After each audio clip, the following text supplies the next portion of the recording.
what this government is doing, what Canada is doing. We see the future coming. We want to be there first, and that's where we know our strengths are. Totally. And, I've seen that in some of my own companies, right? You look at, you do this exercise where you put a map on the wall and you look at where everyone's from, and by default, you have this incredibly diverse company from around the world that I think brings you better. So I think a lot of that was how we build kind of the new small companies. How do we get kind of our small companies today to be the Gazelles, to be the Alibabas in Canada? I think a big thing is we're already beginning to see it. I mean, the story was always that you'd have Canadian companies, get a good idea, and then they'd move down to Silicon Valley, or they'd sell to an American tech giant. What we're seeing now is a shift that, yes, there's still American companies investing in Canadian startups and international companies investing in Canadian startups, but they're asking them to stay in place. They're realizing that the ecosystem we're building here in Canada, it combines quality of life, good, competitive pay rates, but also a innovative, dynamic environment that sparks success for global companies, success for people who, you want to open a store in another country. Well, you might have people within your company who are originally from there, who have the language, who know the cultural skills, who are able to connect with the world. There is tremendous opportunity right here in Canada. We have to do a better job of drawing in global capital, of making a case for Canada, but we are definitely on the way right now where people are realizing something really exciting is happening in Canada. When so much of the world is looking inward, closing off, going protectionist every now and then, Canada remains open and optimistic about the role we can play in the world, and that is extraordinarily powerful. The world's going to realize that, no, we do have to be engaged and open, but if they're taking a little longer to do that, well, then we have an advantage right now in Canada where we get it, we're not going to flinch on it, we're going to remain open and engaged with the world, bringing in high-quality folks from all around the world to help build our success, drawing in investors and capital, and showing that this model we have in Canada really, really works, not just for here, but can work elsewhere around the world. All right. Well, no, there's no doubt we're building a strong economy and strong competitive advantages for the future. So, Jack, I want to talk about, your story is incredible, like starting in the apartment with 18 people, having this dream, having two companies, before Alibaba, you went from 18 people to 50,000 people. And with 18, it's pretty easy when they're all living in your apartment to keep a culture because it's just you there all the time. But, how did you not lose that culture as the company got bigger? And how did you keep that? I've heard you say kind of, number one customer, number two employees, number three shareholders. Like, what was it that allowed you to keep that as you went from, apartment to the 23rd largest economy in the world? Yeah, before that, I want to echo the Prime Minister's thoughts. Yeah. I'm very inspired by what he said, especially that, a lot of Canadian high-tech companies go to the Silicon Valley. I don't think this thing is no longer going to happen. They should not migrate to Silicon Valley. They should migrate on the internet. Silicon Valley is too crowded. They will never find a Rents are very expensive there. Yeah, life is expensive. You'll never see such a great environment like Vancouver, Toronto, Quebec. This is the human, we come to this world not to compete and fight. We come to this world to enjoy life. While you enjoy life and doing business, and it'll be good. And the past 20 years that we make people like a machine, next 20 years we'll make a machine like a people.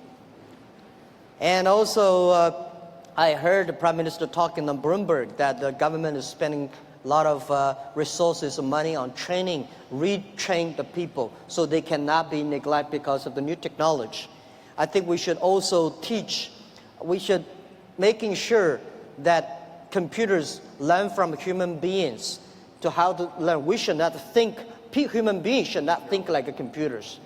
And the other thing is that we should teach our kids the EQ, IQ, and LQ. The LQ is the Q of love, which I strongly believe that If you want to be successful, you should have an EQ and the IQ. But if you want to be respected, if you want to survive next 30 years, you should have teach our kids the Q of love, the Q of care the others. In this way, you can survive. And about keeping our company as a size, as an entrepreneur, as I said, we have to keep the dream all the time. We keep on asking ourselves that how much have we fulfilled our mission? Our mission is helping doing business easier in the world. Our vision is to last 102 years. Because why 102 years? Every number you give your team should be accurate. 102 because we were born in 1999. Last century we had 1 year. This century we have 100 years. And another year, 102 cross 3 centuries. So we only finished 18 years. We have 84 years to go. So if you want to survive for next 84 years, you have to be paranoid. You have to making sure everybody is still believing the dream we have, follow the thing. Of course, the other thing I want to share is that when you, as a company, when you hire people, you should have a good team. A good team means you hire the right people, not best people. Right. If you start up, do not hire people, you're only like 10 people, don't hire people from Harvard Business School. Right, don't hire people from Fortune 500, because we suffer a lot from doing that. When we, a lot of companies don't make big mistakes when they don't have money. When they have money, they start to make mistakes. They have fancy offices and great graduate from Harvard or Yale. Too many snacks. They will not help you. Because just like if you are a tractor, these guys like a Boeing 747 engine. When your 7 engine put in the tractor, poor tractor is going to go nowhere. So you should hire the right people. Hire the people, believe the vision, believe the dream. Hire the people can work as a team to make the customer happy. So these are all the cultures that we have to keep. Making sure that every employee of the company understand, believe the mission and vision. The whole company believing and follow the value. And then have a patience. You always think about the future, not always think, you should have a 5-year plan. The smaller company, it should have big plan, have future plan. Of course, you have to surviving, right? But when you survive, you still have to think about the future. That's the way you can keep it. And a big part of that you say, keeping the dreamer, and you mentioned it earlier, is creating an environment in which people can take chances, take risks, and feel that it's okay for them to try and innovate and do something new. And then what you said about mistakes is, we have a culture that is so resistant to mistakes. I remember as a teacher, you'd see kids who, it didn't work, I didn't learn how to do this, I didn't do it right. And when you think about what you actually learn from your mistakes versus your successes, when you succeed, you don't ask why you succeeded. You know why you succeeded. Because you're awesome. Because you're amazing. Because you did great. And you just keep going. If you don't succeed, if you make a mistake, if you fail, you don't say, oh, it's because I'm terrible. You say, oh, it's because I didn't prepare right, or I didn't get the right advice, or I didn't choose the right investors, or the product wasn't quite right. You look for all sorts of reasons why you failed, and we don't spend enough time looking for reasons why we succeed. Right. That's sort of human nature. So that idea of being in an environment where you are encouraged to take chances, take risks, and to learn from your mistakes is really, really important for a company, but also for a country. And that's very much what we're trying to do in Canada as well. Yeah, I agree, Prime Minister. One thing we started that in Europe, there's no big internet companies. Any big internet companies in Europe? No. Why? They worry too much. Oh, privacy, oh, security, oh, rules and laws. Before they do that, they just bring all the worries inside. But they don't take. I don't know. Here in Canada, we worry a lot about privacy and security too, and we got some pretty good internet companies behind us. So there's a balance, and perhaps that's what we look to the find. balance is that I think we should worry about the privacy. We should worry because the privacy and security are the most difficult things that we have to go across. But you never solve the problem and then go do it. You do it. If you worry, you don't know how to do it. Yeah. You do it. You seriously take these things, solve the problem step by step, and then you will solve the problem. This is today. You know how many attacks we got every day? Every day, average 200 million hack attacks to Alibaba servers every day. Remember, we would never be able to solve that problem 10 years ago. Because we're fixing that every day, so we got power. Today, we are finishing 120,000 transactions per second. We'll never be able to do it 5 years ago or 3 years ago. Yeah. So this is what we mean by don't worry, take the risk. Don't worry about making mistakes. In privacy issues, we will solve it. Intellectual problems, we solve it day by day, little by little, improve it. This is what we believe the future. Yeah.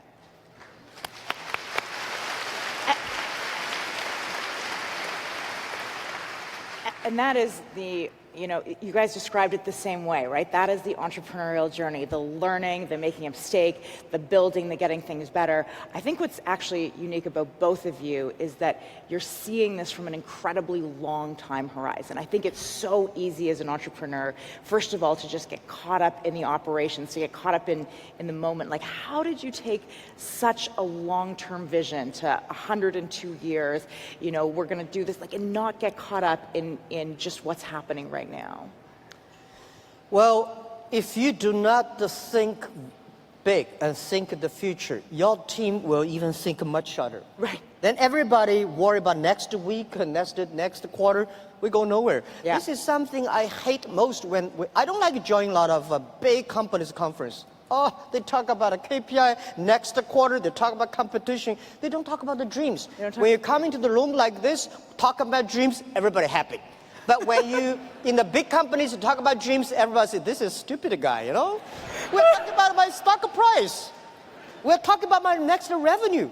So this is something that life is not about money. Life is about enjoy the experience of doing that. I agree with the Prime Minister. I told my team 10 years ago, I said, I read some interesting books. A great general, when he getting old, 70, 80 years old, he did not tell his kids about the victory he made. He tell about, oh my God, I survived from those terrible battlefield. And the kids look at him, oh my God, how could you survive in that? That is something he feel proud. Life is about experience. Right. No matter how much money you make, somebody will be smart than you are, make more money than you do. No matter how great you are, some people will be greater than you are. So what we believe is that you have to think big. When you think future, you are too tiny. Yeah. You are nothing. You are nobody. Yeah. When you think the future, it's easy for team to gather. Yeah. And if most of the employees of the company, like you, believe in the future, the company is optimistic. They're never scared of making mistake today. And of course, you have to making sure we survive today. So as an entrepreneur, this is my advice. You should run as faster as a rabbit, but you should have as a patient as a turtle. In this way, so it's all the balance. Run fast and be patient. And I think one of the things that Canada, over the past couple of years, I spent a lot of time making a pitch for investments in Canada, bringing in people to create jobs, create growth, create opportunities here in Canada. And one of the big things we say is, look, when you want to look a way to maximize your return on investment, you can take a risk in a developing world, or there's lots of places where you can get big returns in a very short period of time. but there's so much risk involved that what we offer in Canada is stability, economic, political, social stability that's going to be good for the next 10 years, 20 years, 50 years. We're thinking about how to build a country for the long term, bringing in diversity, not keeping people out, realizing that being thoughtful and being there for your neighbors is actually the best way to create strong, resilient communities through the challenges we have. Having that natural forethinking, I think it has to do with the weather in Canada. Every year we know we have to prepare for winter. Yeah. You have to think ahead.